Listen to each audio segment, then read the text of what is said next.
어제 국정감사에서 제2 롯데월드가 군사안보상 심각한 위험을 초래한다. 예, 이런 주장 나왔습니다. 더불어민주당 박범계 의원 전화 연결해 보겠습니다. 안녕하세요. 네, 안녕하세요.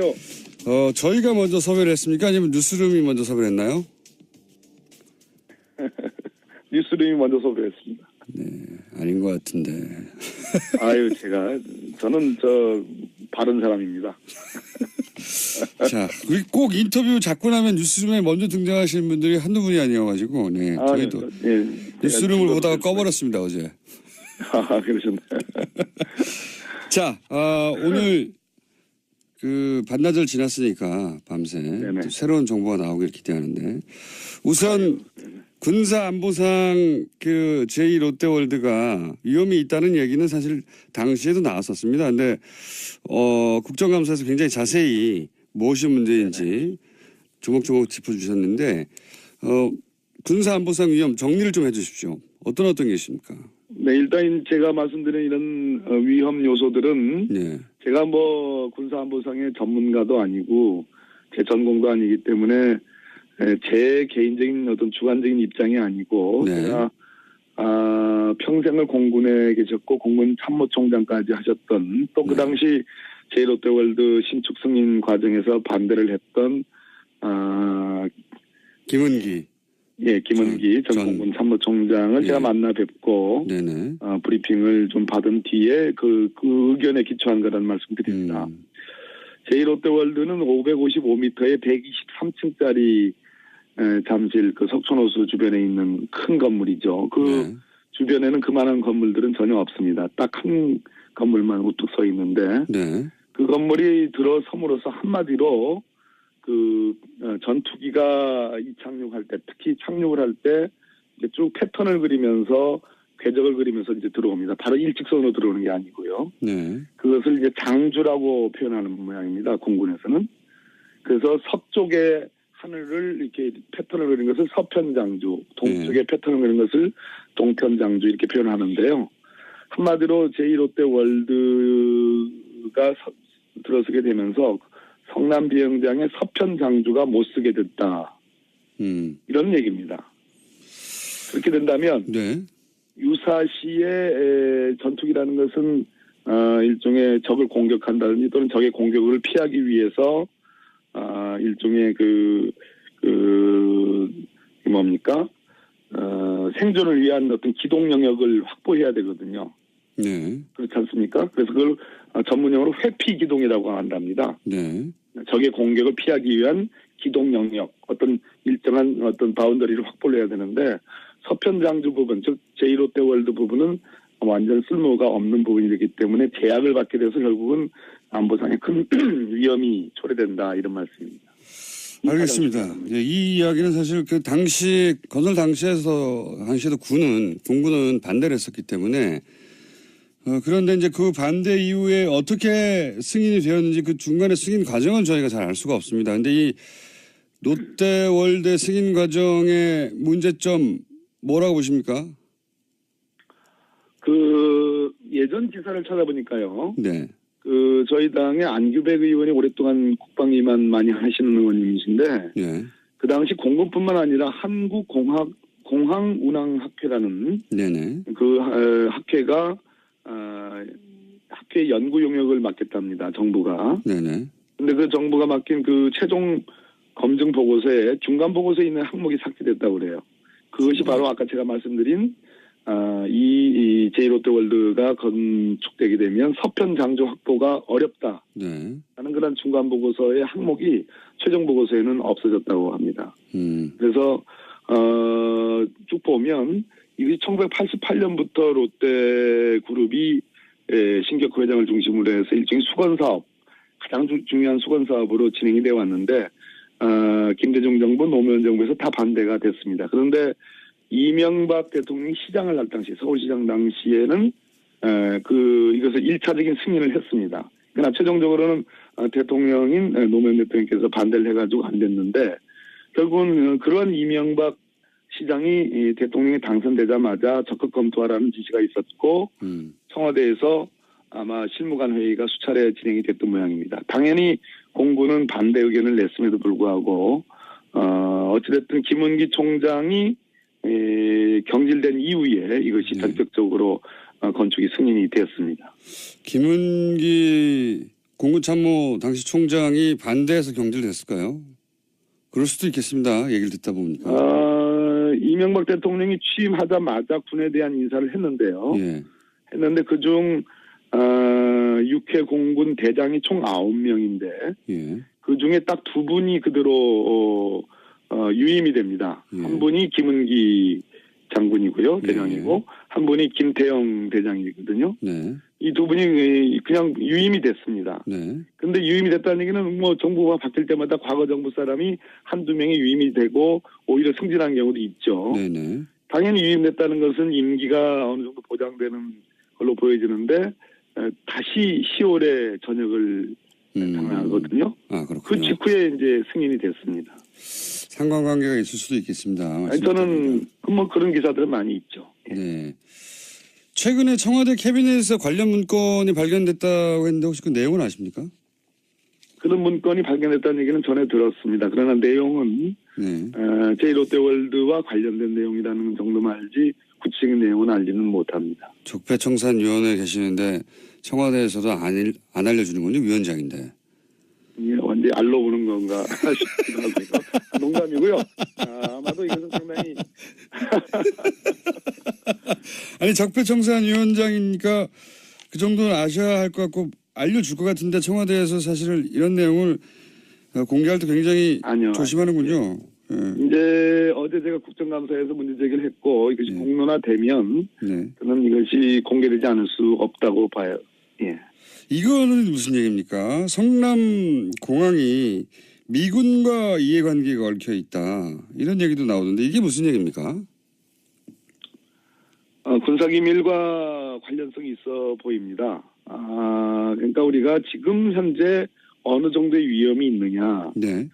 이런 관점이 아니라 우리가 만에 하나라도 비상시, 유사시 혹은 전쟁이 발발하는 경우 이런 경우를 가정할 수밖에 없거든요. 왜냐하면 성남 비행장은 민간 비행장이 아니고 휴전선에 가장 인접한 최북방 공군기지입니다. 네네. 더군다나 대한민국 1호기 즉 국가 원수의 전용기가 뜨고 내리는 곳이거든요. 네.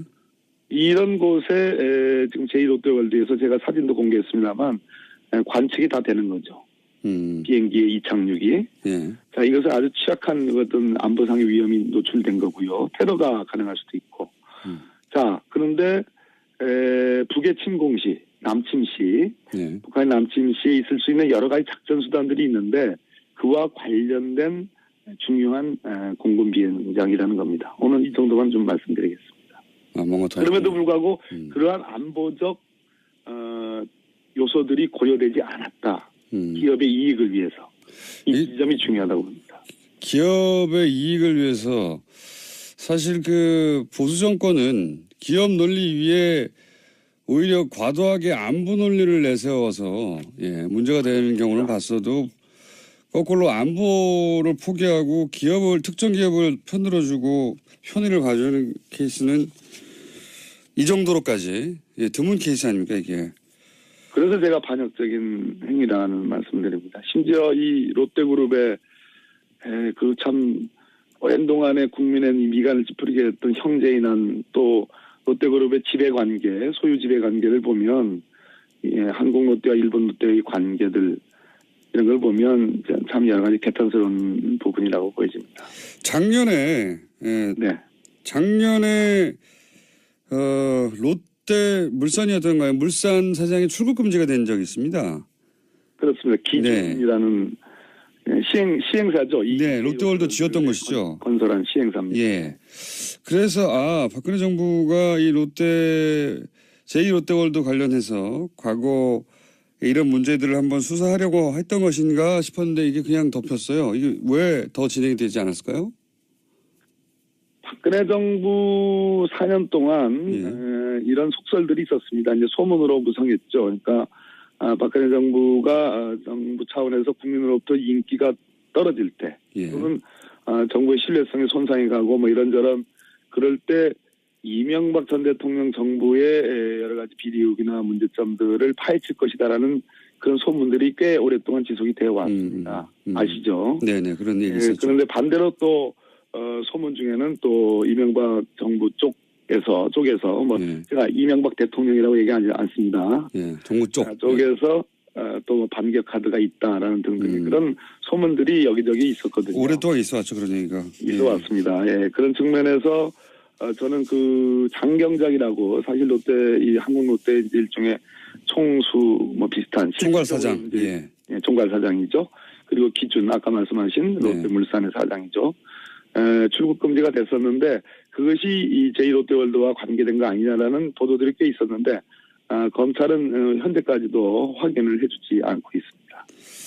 그렇군요. 그러니까 이전 정권과 박근혜 정권, 이명박 정부와 박근혜 정부 사이에 그렇게 뭐랄까요 서로 기싸움하고 그러는 와중에 벌어진 일이지 실제 수사 의지가 있었겠는가 이렇게 볼 수도 있겠군요. 네. 예, 그렇습니다. 네. 그런데 의원님 다스는 누구 겁니까? 다스에 대해서 제일 잘 아시는 분이 우리 김어준 총수 아니실까요? 제가 그때 그 파파이스 나가서 다스의 90억 자금 흐름도를 제가 그때 설명드렸죠. 네, 굉장히 복잡한 자금 흐름도였습니다. 돌고 돌아서 마프 뭐 이렇게 등등 해가지고 결국은 이명박 전 대통령 거쳐서 EBK로 이렇게 꽂히는 그 자금 흐름은 미국 소송에서 미국 법원에 의해서 확인된 거기 때문에 그 지점을 주목할 필요가 있다고 보여집니다.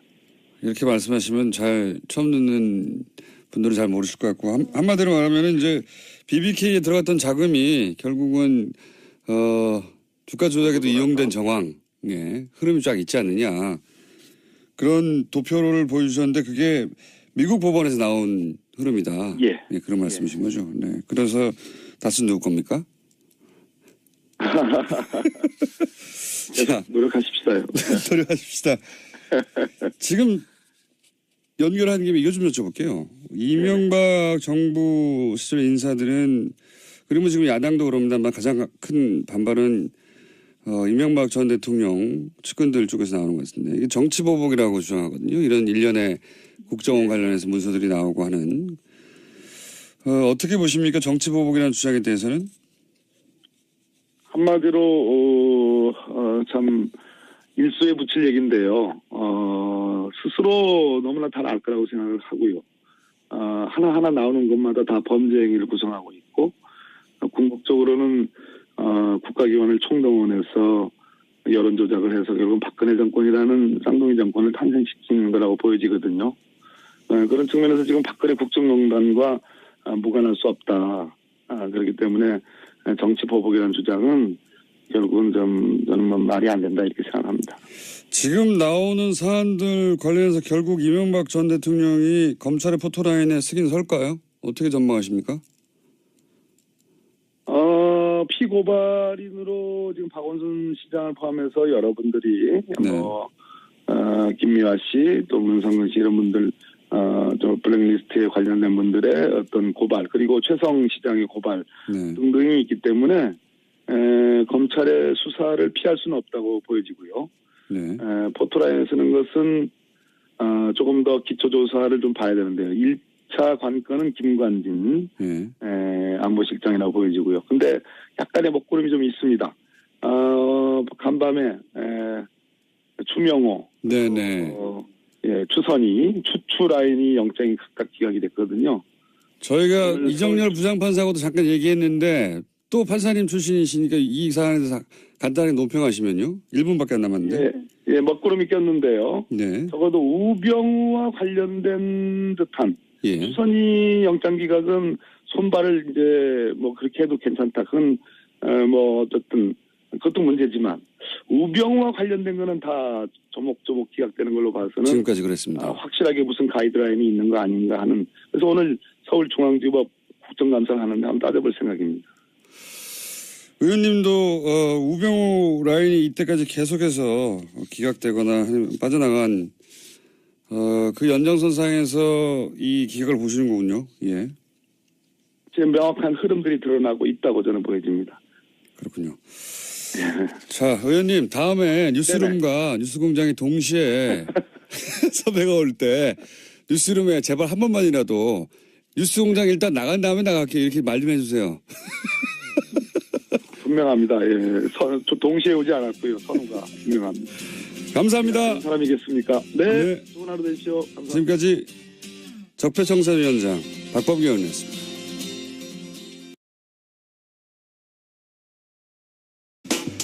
어제 국정감사에서 제2 롯데월드가 군사안보상 심각한 위험을 초래한다.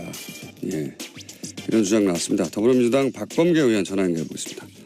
안녕하세요. 네, 안녕하세요. 저희가 먼저 섭외를 했습니까? 아니면 뉴스룸이 먼저 섭외를 했나요? 뉴스룸이 먼저 섭외했습니다. 네, 아닌 것 같은데. 아유, 저는 바른 사람입니다.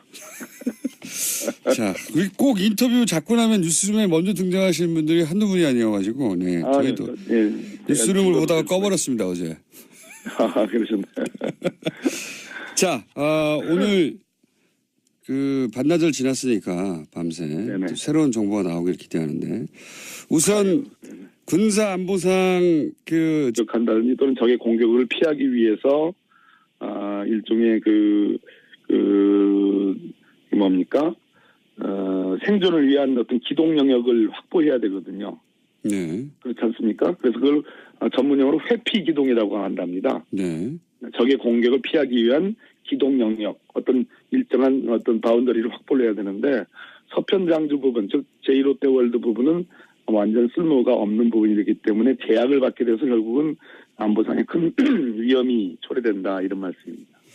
알겠습니다. 예, 이 이야기는 사실 그 당시 건설 당시에도 군군은 반대를 했었기 때문에 그런데 이제 그 반대 이후에 어떻게 승인이 되었는지 그 중간의 승인 과정은 저희가 잘 알 수가 없습니다. 근데 이 롯데월드 승인 과정의 문제점 뭐라고 보십니까? 이 잠실 그 석촌호수 주변에 있는 큰 건물이죠. 그 주변에는 그만한 건물들은 전혀 없습니다. 딱 한 건물만 우뚝 서 있는데 그 건물이 들어섬으로써 한마디로 그 전투기가 이착륙할 때 특히 착륙을 할 때 쭉 패턴을 그리면서 궤적을 그리면서 이제 들어옵니다. 바로 일직선으로 들어오는 게 아니고요. 그것을 이제 장주라고 표현하는 모양입니다. 공군에서는. 그래서 서쪽의 하늘을 이렇게 패턴을 그린 것을 서편장주, 동쪽의 패턴을 그린 것을 동편장주 이렇게 표현하는데요. 한마디로 제1롯데월드가 들어서게 되면서 성남 비행장의 서편장주가 못 쓰게 됐다. 이런 얘기입니다. 그렇게 된다면 유사시의 전투기라는 것은 일종의 적을 공격. 제2롯데월드가 위험이 있다는 얘기는 사실 당시에도 나왔었습니다. 근데 국정감사에서 굉장히 자세히 무엇이 문제인지 조목조목 짚어주셨는데 군사안보상 위험 정리를 좀 해주십시오. 어떤 게 있습니까? 네, 일단 제가 말씀드린 이런 위험 요소들은 제가 뭐 군사안보상의 전문가도 아니고 제 전공도 아니기 때문에 제 개인적인 어떤 주관적인 입장이 아니고 제가 평생을 공군에 계셨고 공군 참모총장까지 하셨던 또 그 당시 제1롯데월드 신축 승인 과정에서 반대를 했던 김은기 전 공군 참모총장을 제가 만나 뵙고 브리핑을 좀 받은 뒤에 그 의견에 기초한 거라는 말씀 드립니다. 제1롯데월드는 555m에 123층짜리 그 예전 기사를 찾아보니까요. 그 저희 당의 안규백 의원이 오랫동안 국방위만 많이 하시는 의원님이신데 그 당시 공군뿐만 아니라 한국공항운항학회라는 그 학회가 학회 연구 용역을 맡겠답니다. 정부가. 근데 그 정부가 맡긴 그 최종 검증 보고서에 중간 보고서에 있는 항목이 삭제됐다고 그래요. 그것이 바로 아까 제가 말씀드린 이 제1롯데월드가 건축되게 되면 서편 장주 확보가 어렵다. 하는 그런 중간 보고서의 항목이 최종 보고서에는 없어졌다고 합니다. 그래서 쭉 보면 이게 1988년부터 롯데그룹이 신격 회장을 중심으로 해서 일종의 수건 사업, 가장 중요한 수건 사업으로 진행이 되어 왔는데 김대중